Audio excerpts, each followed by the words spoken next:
श्री गणेशाय नमः। सभी को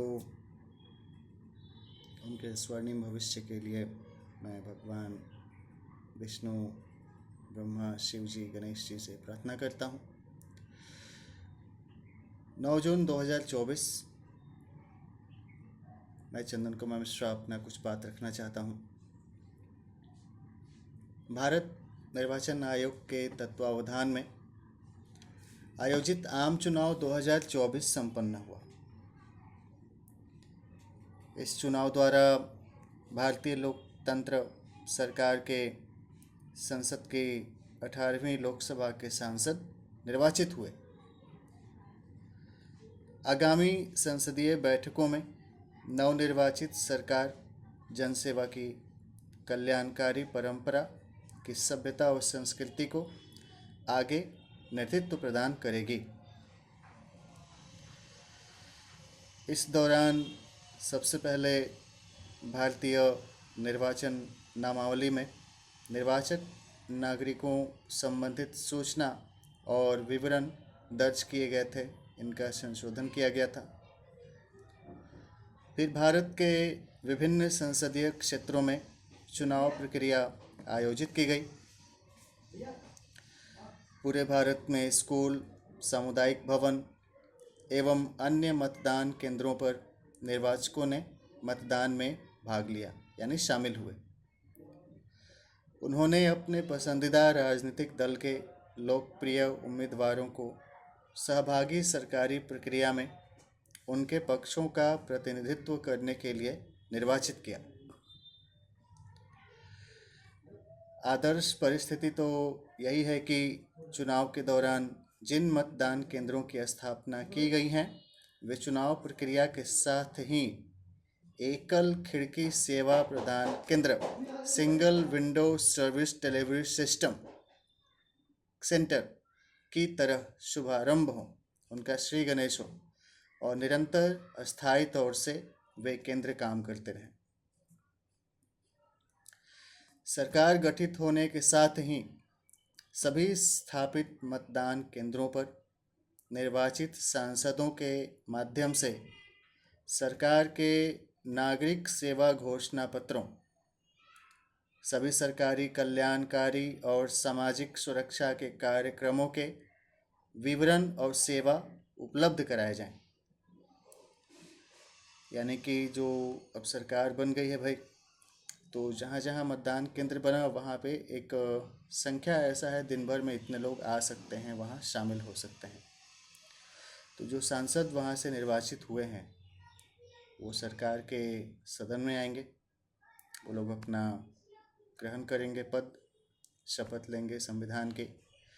तो साथ ही साथ जो सरकारी तंत्र काम कर रही है उनके माध्यम से उन्हें सरकार के विभिन्न योजनाओं, कार्यक्रमों, नीतियों की जानकारी उपलब्ध कराई जाएगी। इसमें सरकार के जो नागरिक सेवा घोषणा पत्र हैं इनकी भी उनको जानकारी दी जाएगी। साथ ही साथ उनके पास सभी सरकारी, केंद्रीय और राज्य सरकार के कल्याणकारी और सामाजिक सुरक्षा के कार्यक्रमों के विवरण और सेवा भी उपलब्ध कराए जाने के एक विकल्प उपलब्ध हो जाएंगे। तो विभिन्न सरकारी कल्याणकारी और सामाजिक सुरक्षा के कार्यक्रम के जो डॉक्यूमेंट्स हैं, पॉलिसी डॉक्यूमेंट्स हैं, प्रोग्राम इम्प्लीमेंटेशन मैनुअल्स हैं, इनकी जानकारी जब उनको मिल गई तो जितने मतदान केंद्र हैं उतने मतदान केंद्र के अनुसार वो सारा उनके पास उपलब्ध हो जाए। हर एक मतदान केंद्र पर जितने भी सरकारी कल्याणकारी और सामाजिक सुरक्षा के कार्यक्रमों के विवरण हैं वो सारे चीज़ वहाँ पे उपलब्ध हो जाएं। अब क्या हो, वहाँ पे सभी नागरिकों के लिए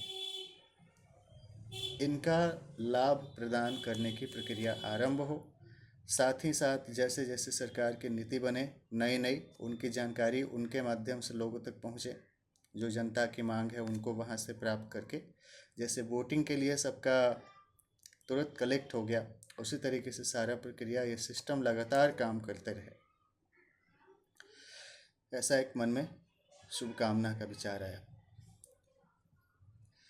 सभी निर्वाचकों और उनके संबंधी परिवारजनों की विभिन्न सरकारी योजनाओं की योग्यता की जांच हो। यानी निर्वाचक जो भाग लिया 18 साल से ऊपर के जो लोग हैं वोट जो दिए, और भी जो छोटे छोटे बच्चे हैं उनके लिए भी बहुत तरह का कार्यक्रम है। तो जो निर्वाचक हैं और उनके संबंधी परिवारजन हैं उनकी विभिन्न सरकारी योजनाओं की योग्यता जांच हो। यानी उनके लिए किस किस सरकारी योजना में उनको पंजीकृत करके लाभ देने के लिए सरकार पहले ही योजना बना चुकी है और काम कर रही है। तो जब उनकी योग्यता की जांच होगी तो उनका हितभागी और लाभार्थी के रूप में उन मतदान केंद्रों पर पंजीकरण हो जाएगा कि भाई फला नाम के आदमी हैं तो उनको इन इन योजनाओं के तहत लाभ मिल सकता है।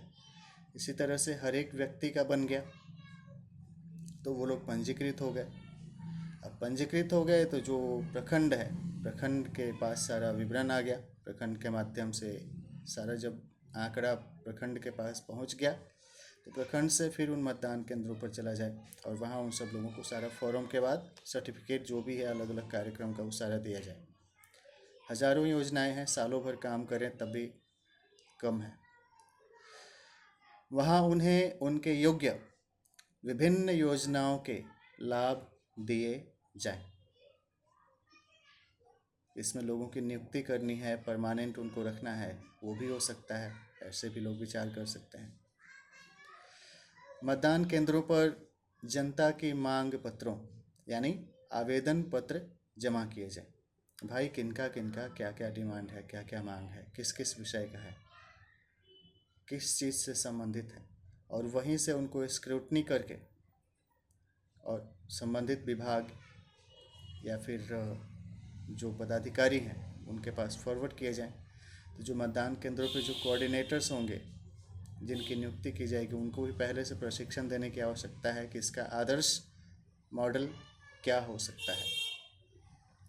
तो मतदान केंद्रों पर जनता की मांग पत्रों आवेदन पत्र जमा किए जाएं।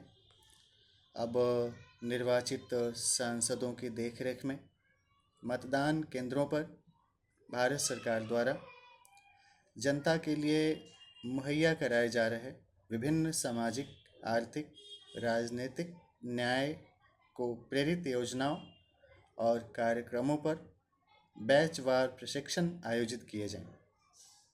अलग अलग कार्यक्रम को लेकर के एक एक जो योजना है उसके ऊपर 3-3 दिन 4-4 दिन का भी जानकारी देने का व्यवस्था है। तो बैचवार चलाएंगे। मान लिया एक मतदान केंद्र पर 500 या 500 मान लिया आदमी है या 1000 आदमी जुड़े हैं, तो 1000 आदमी को 30-30 के बैच में कीजिएगा तो 30 बैच बन गया। अब 30 बैच ट्रेनिंग देना है। मान लिया 15 दिन का एक बैच का ट्रेनिंग होगा तो महीना में 2 बैच हो गया। अब 12 महीना में 24 बैच का ट्रेनिंग हो गया।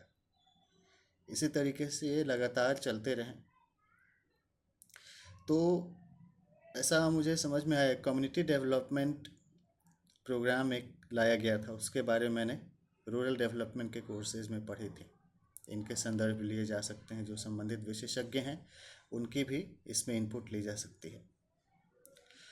अब नवनिर्वाचित सरकार के माननीय सांसद सदस्यों की देखरेख में भारतीय लोक प्रशासन और सिविल सेवा की सभी सेवाओं और प्रदेय वस्तुओं का वितरण आरंभ हो।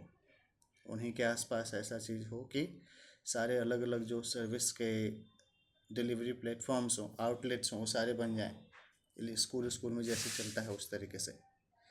अब सर्वसमावेशी मतलब सभी को इसमें शामिल करते हुए एवं सतत रूप से निरंतर इन सेवाओं की आपूर्ति होती रहे।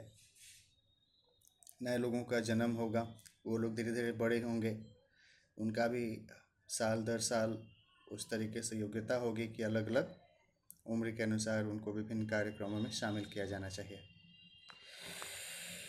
इससे ऐसी आशापूर्ण स्थिति के साकार होने की संभावना है जिसमें भारतीय लोकतांत्रिक गणतंत्र के पुरोधा संरक्षकों के, इसमें सरदार वल्लभ भाई पटेल हो गए, महात्मा गांधी हो गए, पंडित जवाहरलाल नेहरू हो गए, श्यामा प्रसाद मुखर्जी हो गए,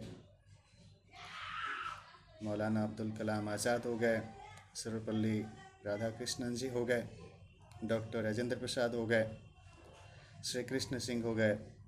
तो ऐसे ऐसे जो पुरोधा लोग हैं उनकी जो विचारधारा है उनको भी समावेश किया जाएगा। तो भारतीय लोकतांत्रिक गणतंत्र के पुरोधा संरक्षकों के वसुधैव कुटुंबकम के विचारधारा पर आधारित मानवतावादी, लोक कल्याणकारी भारत के सुनहरे भविष्य के सपनों को साकार होते हुए भारतीय संवैधानिक संरक्षक मंडल साक्षात्कार कर सके। ओम नमः शिवाय। ओम सरस्वती नमः। सभी के लिए भगवान से प्रार्थना है और शुभकामना है। जय हिंद, जय भारत। प्रेषक चंदन कुमार मिश्रा स्वयं। ओम नमः शिवाय।